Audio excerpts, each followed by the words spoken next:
one of the all-time greats on the Mount Rushmore for the people who do what I do.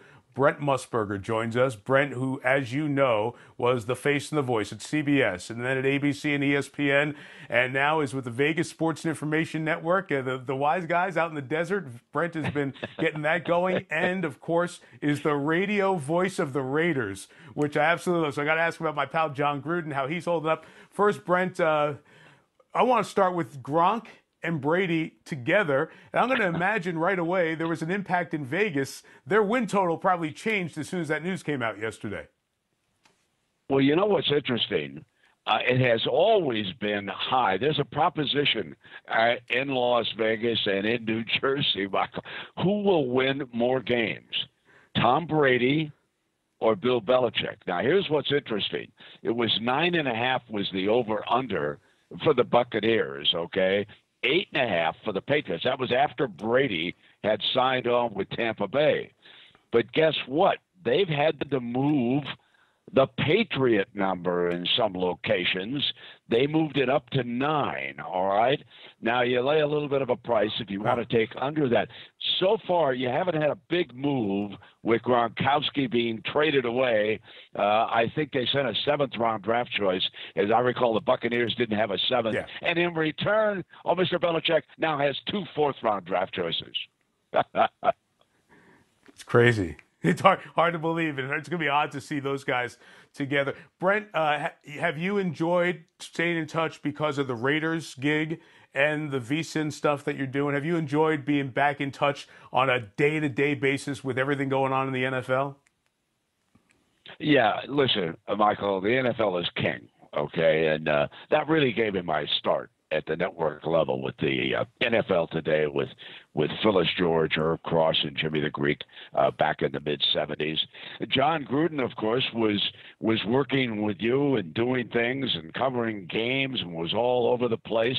And I became very friendly with him. So I've loved John through the years, and I really have enjoyed being a radio broadcaster with him. He's so good for a media person to deal with.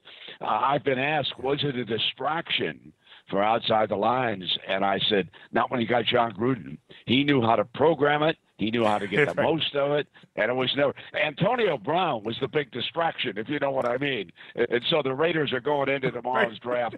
They have got to be looking for a wide receiver. Yeah, we're going to talk about that here in a minute. I did wear a little bit of silver and black for you today, Brent. And I know what the team colors are in your world right now. What would the draft have been like this week in Vegas? Obviously, everything has changed, but I can't imagine what the plan was for this, what would have been the rollout of Las Vegas as an NFL city starting really today. You know, Michael, March Madness has always been really the biggest party for the younger generation through the years, okay? That first weekend of Madness is off the chart. Well, the NFL draft this week would have rivaled and probably exceeded it. I mean, they were going to have a boat at the Bellagio, take the draft choices out to they had a stage out there all set up. I mean, it's so sad, but someday the draft will come back to Las Vegas, and it will be spectacular. Believe me, no one knows how to stage a party quite like Las Vegas. That is true. What are you hearing about the stadium, Brent? Where is that in terms of construction? They are on schedule, due to turn it over at the end of July. They have had some isolated cases of the virus. They've quarantined a couple of the workers, but construction continues. Mm-hmm. They have not stopped a day. And the roof is on.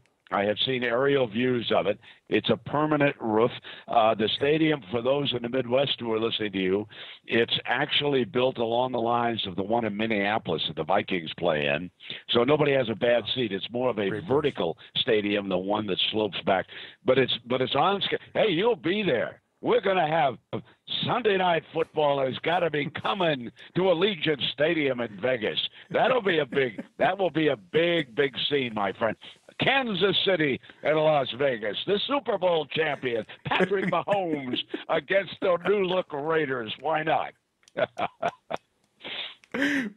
Brent's a schedule maker too. I love it. I like your style there, Brent. what kind of an NFL city will Vegas be? Because I've been wondering what it's going to be like when your team, whatever city you're in, plays at Las Vegas. That sounds like the all-time guys trip. Let's go. Let's go out. Do you think it's going to be a difficult home field advantage for the Raiders in Vegas because so many people have been fans of a bunch of teams over the years who are going to be in that building? It will be a much better home field than the Chargers have experienced in Southern California. Let me put it that way. But let me also add with an asterisk, because, Michael, so many people who have migrated to Las Vegas are from other cities. We're going to have thousands of Bear fans, thousands of Steeler fans, thousands of Packer fans, and Bronco fans, you name it, okay? So that when those teams come in, there's going to be a huge contingent of road-friendly fans, if you know what I mean. I don't think it will be that difficult at the beginning for opposing road quarterbacks to get the audibles called and everything. Now, you go to the generation beyond me, and then the generation beyond you in Las Vegas, they will have grown up being Raider fans. And so that will increase and improve as time goes by. It will not be an enormous home field advantage to begin with. And you are right. A lot of people put down a lot of good money to buy those season tickets because they know, just like I found out with the Golden Knights in the National Hockey League, oh, yeah, let's put those on the aftermarket. Let's make $1.50, if you know what I mean. It will be a terrific stadium, but in terms of a home field advantage, that'll have to grow as the decades pass.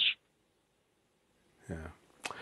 Brent, the whole sports gambling world has sprouted outside of Vegas now as so many more states come online. And you're doing a show on a regular basis. There's a network that's set up there, that VSiN that I talked about. So this is a lot more common conversation. It's not the wink and the wise guys conversation anymore. What are you noticing nationally about how the leagues are adapting to the legalization of sports gambling state by state around the country? You know, Michael, tell you the truth, I'm rather surprised at how quickly the leagues seem to have accepted it. I thought there was going to be a little bit of resistance, but now that they have found out that it's just part of the process, most of it is friendly. Yeah, there's guys who bet six figures, why not? But most people bet couple $100 on a game. They're backing their home team. But I did want to tell you the over-under on quarterbacks in the first round tomorrow, 4.5. Over-under on wide receivers, 5.5. Okay, they expect more wide receivers to go in the first round than they do quarterbacks. So it's just, you know, you just sit around and talk about it. I am really surprised. It has just become sort of part of the process, okay, and we go on. That's right. You know me. I've thought this forever. This is the way it should be. It should be accepted, and life goes on. You mentioned forever. Your career for so many of us has been our lifetime. You were at the pool with the Namath guarantee back Super Bowl III. In the 70s, when Bill Walton won the NBA championship, you're there courtside. How you're not in the Basketball Hall of Fame is beyond me. All your NCAA stuff, hosting the Final Four, calling the Villanova-Georgetown in that era. You mentioned the NFL today and all the big college football games over the years. Last night I was popping around, and I'm watching you do a historic Game 5 of the Mariners and Yankees calling baseball. Brent, through all of this, you're the best person I can think of to answer this question. You've watched what sports means to America. As we hit this pause in sports, give me your sense on how sports has become so much a part of everyday American life. It is a vital part of American life. It teaches teamwork. It is, for many, many people, a distraction from the problems that they may face every day. It is something that right now the country misses tremendously. I know that I found out that the Korean Baseball League is about ready to start. And immediately I thought, when they get to the regular season in that first week of May, I'm going to find a way to watch a live game from Seoul, even without fans, even with the umpires wearing face masks, And even with the rule that they legislated no spitting, now think about that. That's a very smart decision on that league to instigate that. Not going to be any fans. There are some cheerleaders that they have standing up on the dugout. But that's just an example of how one person misses sports. And if baseball were to come back here in the United States, no one would complain about how long the games are going forward. I had a UPS driver. I stopped by our place in Montana yesterday. He's a huge NFL fan. And he asked me, do you think, Mr. Musburger, that we will have a season? And I said, listen, I am so hopeful.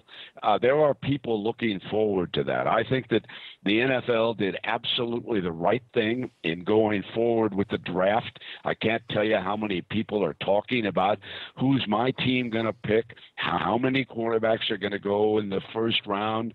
It's a point of discussion, and it takes your thought away from this horrible pandemic that the world is facing right now.